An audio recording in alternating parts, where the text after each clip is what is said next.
Imagine you build an AI hiring tool. It's legal in the United States. It passes every check your lawyers ran.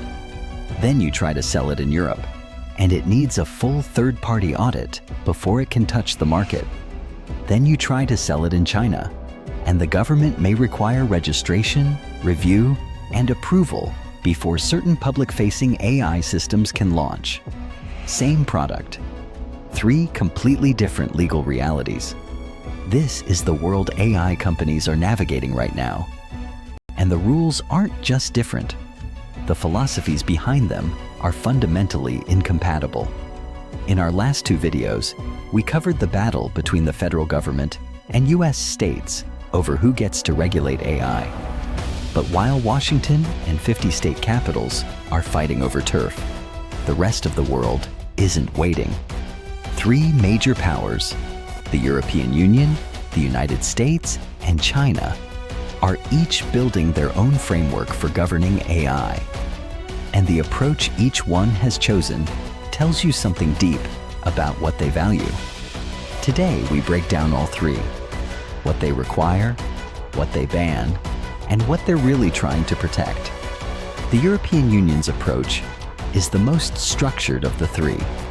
Many of the EU AI Act's most significant obligations become enforceable on August 2nd, 2026, just weeks from now. Although some provisions have already taken effect and others phase in over time, the framework is built around risk. Every AI system gets classified into one of 4 tiers. At the top are systems the EU considers unacceptable risk. These are outright banned. That includes social scoring systems, which evaluate citizens based on behavior and assign them ratings that affect access to services. It includes real-time mass biometric surveillance in public spaces. These aren't restricted. They're prohibited entirely. Those bans have been in effect since February 2025. Below that are high-risk systems, AI used in hiring, credit scoring, medical diagnostics, law enforcement, and educational assessments. These systems can operate, but they must meet strict requirements: continuous risk management, auditable training data, human oversight mechanisms, and in many cases, third-party conformity assessments before they ever reach a customer. Compliance costs for large enterprises could reach into the millions of dollars annually, depending on the system and industry. Then there are limited risk systems, like chatbots, which mainly require transparency disclosures, and minimal risk systems, like spam filters, which face almost no additional requirements. The penalties for non-compliance are among the steepest in the world. The most serious violations can trigger fines up to 35 million euros, or 7% of a company's global annual revenue. Whichever is higher. The EU's philosophy is explicit. AI must serve people, not the other way around. European regulators are willing to accept slower deployment and higher compliance costs in exchange for what they call fundamental rights protection. Critics, including many in the tech industry, argue the EU AI Act will drive innovation out of Europe and cede ground to American and Chinese competitors who face fewer constraints. Defenders say the opposite, that clear rules create long-term trust, and that trust is what builds durable markets. The EU is willing to slow down AI deployment to protect individual rights. The US is prioritizing speed and innovation. Which approach do you think gets it right, and why? Drop your take in the comments. The United States does not yet have a comprehensive federal AI law. That's been the defining feature of the American approach, and whether you see it as a strength or a failure depends almost entirely on your politics. Instead, AI is governed through a combination of existing laws, consumer protection, civil rights, privacy, applied to AI on a case-by-case basis, alongside executive actions, agency guidance, and state legislation.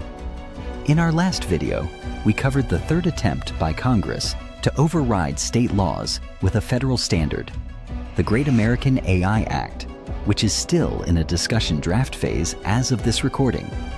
The Trump administration's direction has been clear: remove barriers, accelerate deployment, and let American companies compete. A January 2025 executive order revoked Biden-era AI oversight measures. A July 2025 action plan focused on reducing federal regulations and permitting for AI data centers. And the December 2025 executive order we covered in a previous video tied federal broadband funding to states' willingness to ease their own AI rules. Supporters describe the philosophy as market-driven innovation. The argument being that overregulating a technology before it's mature locks in today's assumptions and handicaps the companies best positioned to lead. With China spending heavily and building fast, backers of this approach argue this is not the moment to put American AI in a regulatory straitjacket. Critics, however, argue this leaves important questions around safety, transparency, and accountability unresolved, particularly as AI is increasingly deployed in healthcare, employment, and criminal justice. The result, for now, is the widest gap in AI regulatory philosophy between the US and the EU that analysts have recorded. At the federal level, the US remains the least prescriptive of the three major players, intentionally so.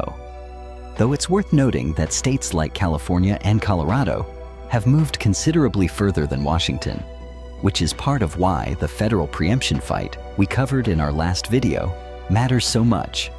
China's approach is the one most people in the West misunderstand, because it does something neither the EU nor the US does. It governs AI as a strategic national asset. China published its National AI Development Plan back in 2017, 3 years before GPT-3 existed, 5 years before ChatGPT launched. The goal was explicit: become the world's leading AI power by 2030. Everything that has followed has been built around that objective.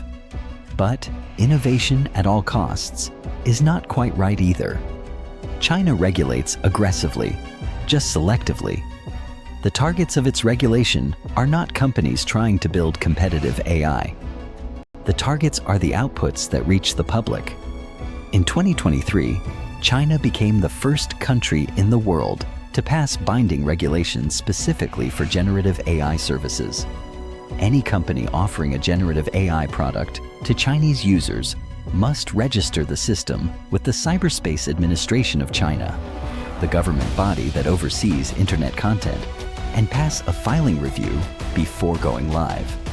By August 2025, over 800 AI services had been approved and registered under this system. The content rules are equally specific. AI-generated content must reflect what regulators call socialist core values. Platforms are required to label AI-generated text, images, audio, and video, both visibly for users and embedded in the file's metadata. Algorithms that influence public opinion must be registered with the government. There are practical benefits to this model worth acknowledging. The filing and registration system has created a degree of predictability for domestic companies. They know what's required up front. And the state's heavy coordination role has enabled faster AI infrastructure deployment than market forces alone might produce. The deeper philosophy is dual track.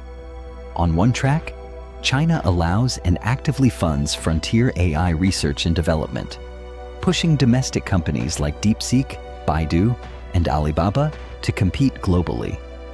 On the other track, it controls what those systems are allowed to say to Chinese citizens. Researchers can build powerful models, but public-facing systems must comply with content controls and political restrictions. For foreign companies, China's framework means something different.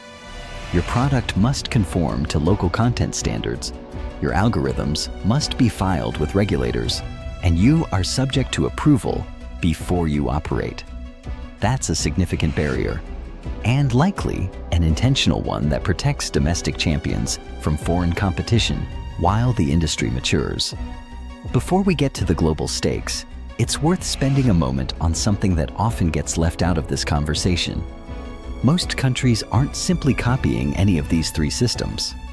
The UK has deliberately chosen a light-touch, sector-by-sector approach, letting existing regulators in finance, healthcare, and employment apply their own AI rules rather than building a single national framework. Singapore launched the world's first governance framework specifically for agentic AI in January 2026, addressing AI agents that operate autonomously across multiple systems. Japan passed its AI Promotion Act in 2025, a non-binding framework focused on coordination rather than enforcement. The UAE is building out AI infrastructure on a massive scale while formalizing licensing channels for AI companies. These countries are borrowing pieces from each major model: European-style risk assessments in some sectors, American-style innovation incentives in others, and Chinese-style labeling requirements in content spaces, and assembling their own hybrid frameworks. The global picture isn't three camps. It's closer to three gravitational centers with dozens of countries orbiting at different distances from each. Here's the thing that makes this more than a policy comparison. Whichever framework gains the most global adoption doesn't just regulate AI. It shapes how AI gets built everywhere. The EU is already seeing this dynamic play out. Companies like Adobe, OpenAI, Google, and Microsoft have embedded EU-compliant transparency tools into their global product suites rather than maintaining separate versions for Europe. It's simply cheaper to build once and comply everywhere. When that happens at scale, European rules become global defaults. China is pursuing the same logic in a different direction, building AI governance frameworks that it actively promotes to other countries through international standards, bodies, and bilateral agreements. Nations that adopt Chinese technical standards for AI labeling and content governance become part of a China-aligned regulatory ecosystem. The United States, meanwhile, has the most powerful companies and the most advanced models, but no unified governmental framework to export. If a global regulatory standard emerges in the next decade, it may reflect European or Chinese regulatory approaches more than American government policy, simply because those jurisdictions have established comprehensive frameworks and started enforcing them. That said, American companies are already exporting American norms through their products, which means the contest is happening at the product level as much as the policy level. That's the real stakes of this fight. It's not just about compliance costs or innovation speeds. It's about whose values get embedded into the most powerful technology of the century. If you had to predict which framework eventually shapes global AI standards, the EU, US, or China, which would you bet on? Let us know below. 3 major frameworks. 3 philosophies. The EU wants AI to serve people within strict boundaries. The United States wants AI to innovate with minimal friction. China wants AI to drive national power while managing what the public can access. And dozens of other countries are quietly building their own answers from pieces of all 3. None of these models is wrong about its own priorities. The challenge is that AI doesn't respect borders, and the world is going to need some version of a shared answer eventually.